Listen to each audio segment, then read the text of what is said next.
आज हम आपके लिए star Wars the force awakens movie को एक्सप्लेन करने के लिए आए हैं। ये मूवी पुरानी गैलेक्टिक वॉर जो कि हमने स्टार वॉर्स 6 में देखी थी उससे 30 साल बाद की कहानी है। इस मूवी में बहुत से नए नए कैरेक्टर्स भी आएंगे, इसलिए हम कोशिश करते रहेंगे कि हम उनके नाम बार बार लें ताकि आपको इस मूवी को समझने में कोई दिक्कत ना हो। मूवी के शुरुआती डिस्क्रिप्शन में हमें बता दिया जाता है कि ल्यूक स्काईवॉकर अब लापता हो चुका है और उसकी गैर मौजूदगी में ही साम्राज्य के अंदर से एक नया ग्रुप निकल जाता है जिसका नाम फर्स्ट ऑर्डर है। उसका मेन मोटिव है कि वो किसी भी तरह ल्यूक स्काईवॉकर को ढूंढे और उसको मार दे, और वहीं दूसरी तरफ शहजादी लिया रिपब्लिक की मदद से किसी भी तरह अपने भाई को ढूंढने में लगी हुई हैं। इसी वजह से शहजादी लिया ने अपने एक बेस्ट पायलट जिसका नाम पोई है उसको जाकू नाम के प्लेनेट पर भेजा है, क्योंकि उस प्लेनेट पर शहजादी लिया का एक दोस्त सैंड टीका है जिसके पास ल्यूक स्काईवॉकर की लोकेशन का मैप है। अब मूवी की शुरुआत में हमें जाकू प्लेनेट पर दिखाया जाता है। शहजादी लिया का भेजा हुआ पायलट पोई सैंड टीका के पास बैठा होता है और सैंड टीका कैप्टन पोई को ल्यूक की लोकेशन वाला एक डिवाइस देते हैं। तभी BB-8 नाम का रोबोट अंदर आता है।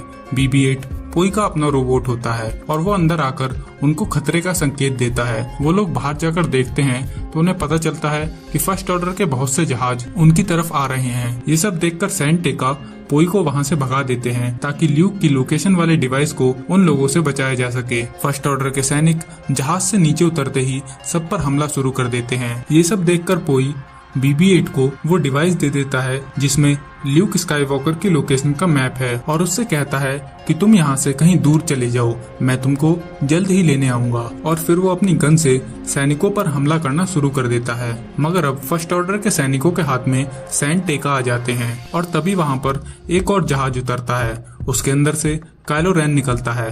काइलो रेन एक सिथ लॉर्ड है। वो सैंड टेका के पास आकर ल्यूक स्काईवॉकर की लोकेशन वाला मैप मांगता है, मगर सैंड टेका उस नक्शे को देने के लिए काइलो रेन से साफ साफ मना कर देते हैं। इस बात से काइलो रेन को गुस्सा आता है और वो वहीं पर अपने लाइट सेवर से सैंड टेका को मार देता है। पोई इन सब चीजों को दूर खड़ा देख रहा था और इस घटना के बाद वो अपनी बंदूक से काइलो रेन की तरफ फायर करता है, मगर काइलो रेन उसकी बुलेट को हवा में ही फ्रीज कर देता है और फर्स्ट ऑर्डर के सैनिक कैप्टन पोई को पकड़ लेते हैं। और फिर काइलो रेन पोई को अपने स्पेसक्राफ्ट में भेज देता है और अपने सैनिकों को ऑर्डर दे देता है कि वहाँ पर बसे सभी लोगों को मार दिया जाए। काइलो रेन के सभी सैनिक उसके ऑर्डर का पालन करते हैं और एक एक करके वहाँ पर बसे सभी लोगों को मार देते हैं। मगर लोगों को मारते हुए सभी सोल्जर्स के बीच एक सोल्जर जिसका नंबर FN2816 था, वो बाकी सोल्जर्स के मुकाबले कुछ अजीब बिहेव कर रहा था। उसको उस समय लोगों को मारना बिल्कुल गलत लग रहा था। अब अगले सीन में हमें जाकू प्लेनेट पर ही एक लड़की को दिखाया जाता है।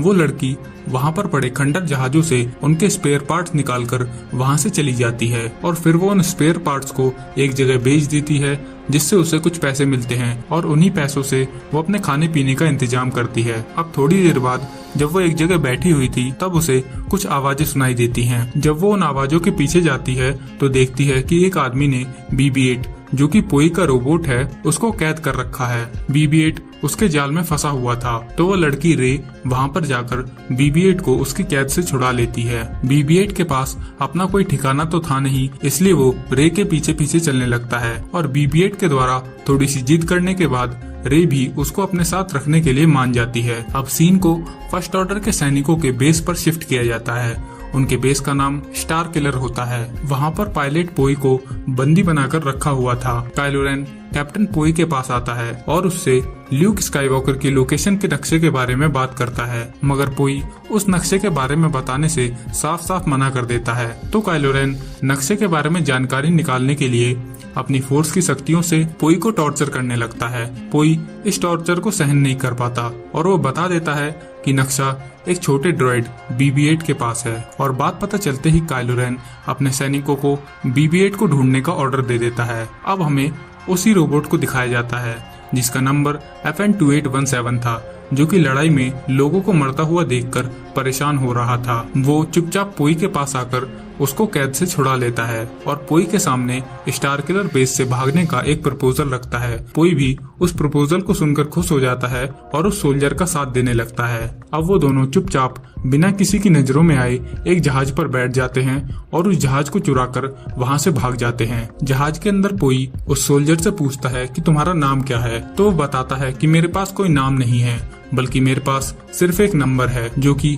FN2817 है। तो पोई कहता है कि तुम्हारे पास कोई नाम नहीं है, इस वजह से आज से मैं तुम्हें फिन नाम से बुलाऊंगा और हम भी अब से इस सोल्जर को फिन बुलाया करेंगे। मगर उनकी इसी बातचीत के बीच स्टार किलर बेस से एक मिसाइल आती है जो कि सीधा उनके जहाज में जाकर टकराती है। इस वजह से उनका जहाज क्रैश होता हुआ सीधा जाकू के रेगिस्तान में जा गिरता है। अब हमें क्रैश के थोड़े समय बाद दिखाया जाता है। इस क्रैश में फिन तो बच जाता है मगर फिन को आसपास पोई कहीं नहीं दिखता। फिन पोई को ढूंढने के लिए जहाज के अंदर भी जाता है मगर फिन को वहाँ पर पोई की जैकेट के अलावा कुछ भी नहीं मिलता। इस वजह से फिन ऐसा समझ लेता है कि पोई इस हादसे में मर चुका है। अब फिन अकेला ही उस गर्म रेगिस्तान में पोई की जैकेट पहनकर आगे की तरफ बढ़ने लगता है।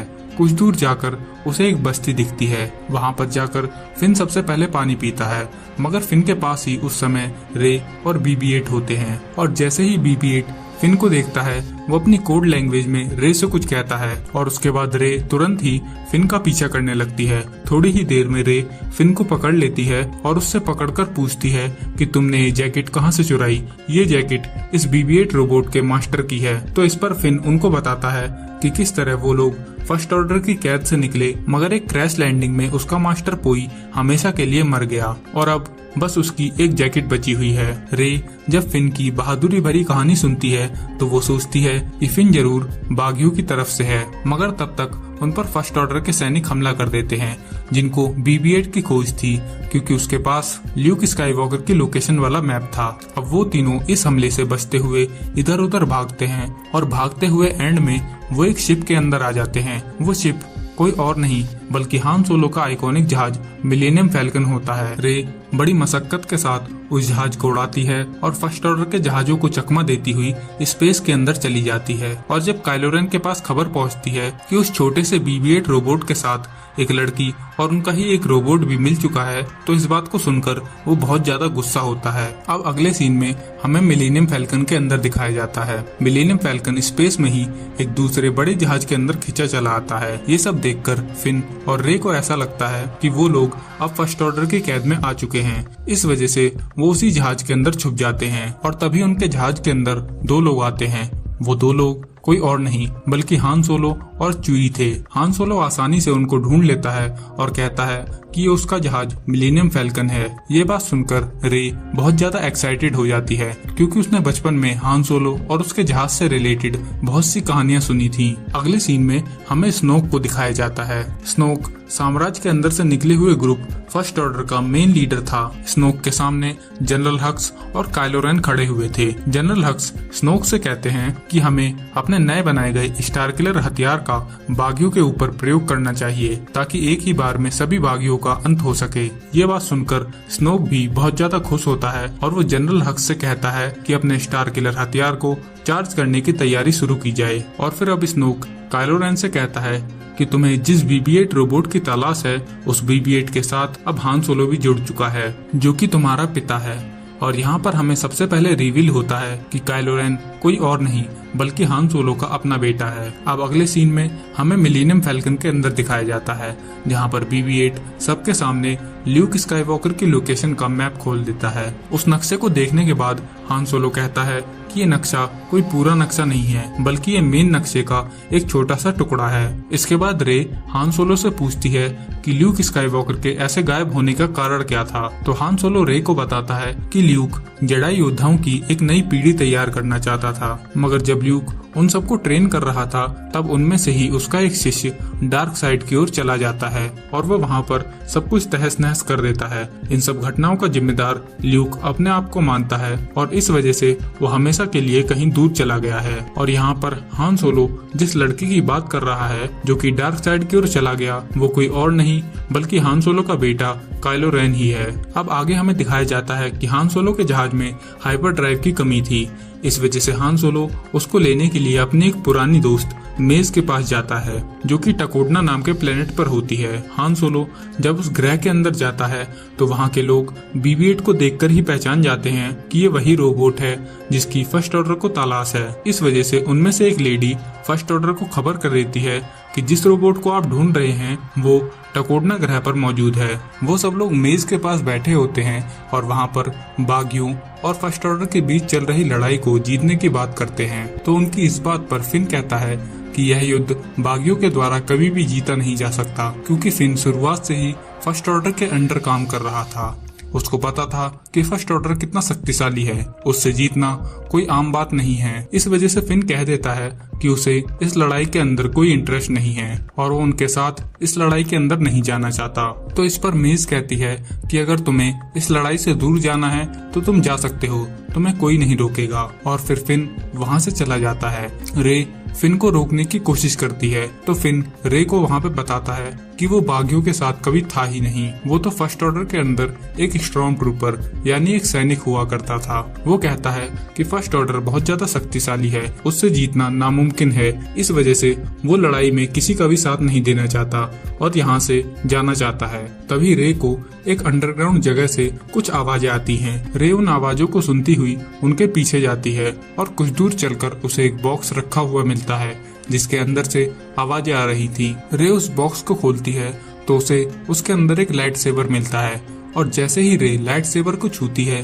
उसे अजीब अजीब प्रकार के विजन आने लगते हैं। उन सभी विजन्स को देखकर रे बहुत बुरी तरह डर जाती है और तभी वहाँ पर मेज आ जाती है। रे मेज से उन विजन्स के बारे में पूछती है तो मेज बताती है कि जिस लाइट सेबर को तुमने हाथ लगाया था वो लाइट सेबर ल्यूक स्काईवॉकर का था और ल्यूक से भी पहले ये लाइट सेबर उसके पिता एनाकिन स्काईवॉकर यानी डार्थ वेडर का था और अब यह लाइट सेबर तुम्हें पुकार रहा है। इस वजह से तुम्हें इस लाइट सेबर को रख लेना चाहिए। मगर रे उस लाइट सेबर को रखने से साफ मना कर देती है और भागकर वहां से चली जाती है। अगले सीन में हमें जनरल हक्स को दिखाया जाता है। वो अपनी बनाई गई स्टार किलर मशीन से फायर कर देते हैं। फायर करते ही उस मशीन के अंदर से एक बहुत बड़ी बीम निकलती है। वो बीम सीधा जाकर बागियों के प्लेनेट पर लगती है और एक ही बार में उनका पूरा प्लेनेट तहस नहस हो जाता है। इस हमले के बाद टकोडना प्लेनेट जहाँ पर हान सोलो होता है वहाँ पर भी फर्स्ट ऑर्डर के सैनिक आकर हमला करना शुरू कर देते हैं। वो सब लोग वहाँ पर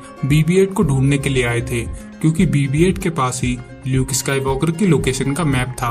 हर तरफ लड़ाई चल रही थी, सभी लोग सैनिकों का सामना कर रहे थे। तभी मेज उस लाइट सेबर को फिन को पकड़ाती हैं और कहती हैं कि इस लाइट सेबर को तुम रे को हैंड ओवर कर देना। अब हान, चुई और फिन तीनों मिलकर फर्स्ट ऑर्डर के सैनिकों का सामना करने की कोशिश करते हैं, मगर फर्स्ट ऑर्डर के सैनिक संख्या में इतने ज्यादा थे कि वो थोड़ी ही देर में उनको हराकर उनको बंदी बना लेते हैं। मगर तभी अचानक से वहाँ पर रिपब्लिक की तरफ से फाइटर प्लेन्स आते हैं और उन पर हमला बोल देते हैं। और वहीं दूसरी तरफ रे जो कि BB-8 के साथ जंगल के अंदर गई हुई थी, उनके पास काइलो रेन आकर हमला कर देता है और अपनी फोर्स की शक्तियों से यह भी पता लगा लेता है कि रे ने उस मैप को देखा हुआ है और वो मैप रे के दिमाग के अंदर छप चुका है। इस वजह से वो BB-8 को वहीं पर छोड़कर रे को अपने साथ ले जाता है। रे को काइलो रेन के द्वारा ले जाता हुआ देख फिन काइलो रेन को रोकने की कोशिश करता है, मगर तब तक बहुत देर हो चुकी थी और फर्स्ट ऑर्डर के सभी जहाज रे को वहां से लेकर उड़ जाते हैं।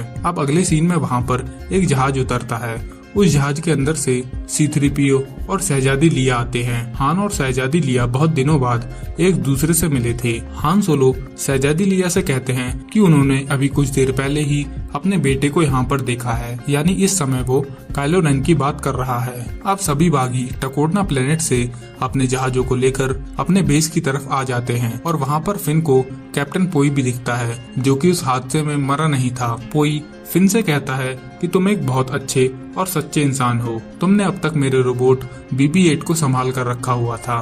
तभी फिन कैप्टन पोई से कहता है कि उसे एक हेल्प चाहिए क्योंकि काइलो रेन उसकी दोस्त रे को वहां से उठाकर ले गया है जिसे वो वापस लाना चाहता है। तो कैप्टन पोई फिन की मदद करने के लिए उसे शहजादी लिया से मिलवाता है। शहजादी लिया फिन से मिलकर उसकी सारी बात सुनती हैं और कहती हैं कि हम रे को वहां से निकालने की जल्द से जल्द कोशिश करेंगे। और अगले सीन में हमें दिखाया जाता है कि BB-8 वहां पर R2-D2 को खोजकर उससे बात करने की कोशिश करता है, मगर तभी C-3PO वहां पर आता है और उससे कहता है कि R2-D2 अब कभी बोल नहीं सकेगा क्योंकि ल्यूक स्काईवॉकर के जाने के बाद वो अब स्लीप मोड में जा चुका है। अब आगे हमें हान सोलो और शहजादी लिया को दिखाया जाता है।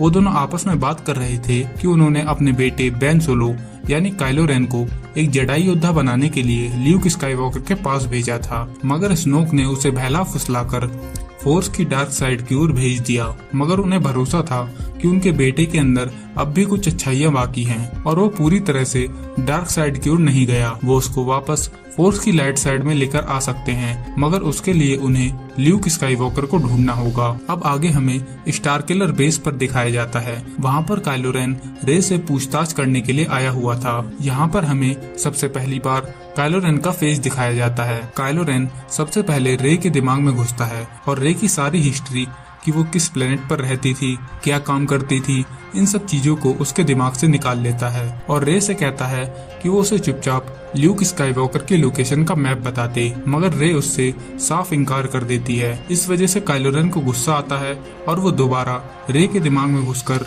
ल्यूक स्काईवॉकर की लोकेशन का मैप निकालने की कोशिश करता है, मगर इस बार वो कामयाब नहीं हो पाता, बल्कि उल्टा रे उसके ही दिमाग में घुस जाती है। और यहाँ पर हमें पता चलता है कि रे के पास भी बहुत सी फोर्स की पावरफुल शक्तियाँ हैं। रे काइलो रेन के दिमाग में घुसकर यह पता लगाती है कि उसके दिमाग में हमेशा यह बात चलती रहती है कि वो कभी सिथ लॉर्ड डार्थ वेडर से ज्यादा शक्तिशाली बन पाएगा या फिर नहीं। यह सब सुनकर काइलो रेन बहुत ज्यादा चौंक जाता है और वो सीधा स्नोक के पास जाता है। वो स्नोक को जाकर बताता है कि रे के पास फोर्स की कितनी ज्यादा पावरफुल शक्तियां हैं। वो उन शक्तियों से आसानी से उसके दिमाग के अंदर घुस चुकी थी। ये सब सुनकर स्नोक काइलो रेन से रे को उसके सामने पेश करने का ऑर्डर देता है, मगर दूसरी तरफ रे अपनी फोर्स की शक्तियों से वहाँ पर खड़े गार्ड का दिमाग मैनिपुलेट करती है और आसानी से उस कैद से छूट जाती है।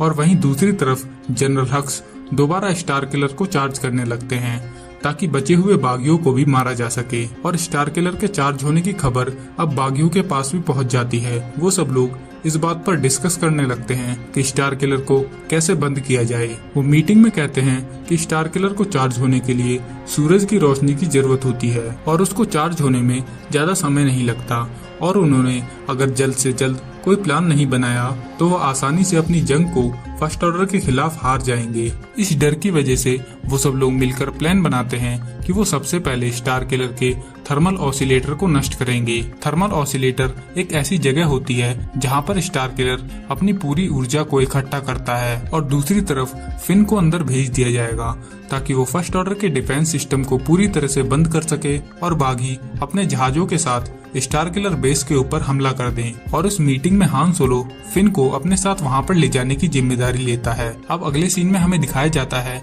कि हान सोलो और चुई फिन को वहां पर लेकर पहुंच जाते हैं और फिर वो तीनों लोग चुपचाप सबसे बचते हुए स्टार किलर के बेस के अंदर पहुंच जाते हैं। अंदर जाकर वो लोग मेन कैप्टन को अपने कब्जे में कर लेते हैं, जो कि पूरे सिक्योरिटी सिस्टम को हैंडल करता है। बंदूक की नोक पर वो उससे वहाँ की पूरी शील्ड को हटवा देते हैं। जैसे ही शील्ड हटती है, बागियों के जहाज अंदर घुस जाते हैं और हमला करना शुरू कर देते हैं। अब हान सोलो, च्यूई और फिन का अगला मकसद होता है कि वो किसी भी तरह रे को ढूंढ ले और वहाँ से जल्द निकल जाएं। मगर जैसा कि हमने पहले देखा था कि रे उनकी कैद से छूट चुकी थी और कुछ ही देर में रे वहाँ पर छुपती हुई उन तीनों को भी मिल जाती है। अब वो चारों लोग मिलकर चुपचाप वहाँ से बाहर की ओर निकलने लगते हैं, मगर तभी हमें बाहर चल रही लड़ाई में दिखाया जाता है। स्टार किलर की बहुत सी मिसाइल एक साथ आकर बागियों के बहुत से जहाजों को नष्ट कर देती हैं। इस वजह से बागियों के पास बहुत कम जहाज बचते हैं और शायद से इन जहाजों के साथ स्टार किलर के थर्मल ऑसिलेटर को नष्ट कर पाना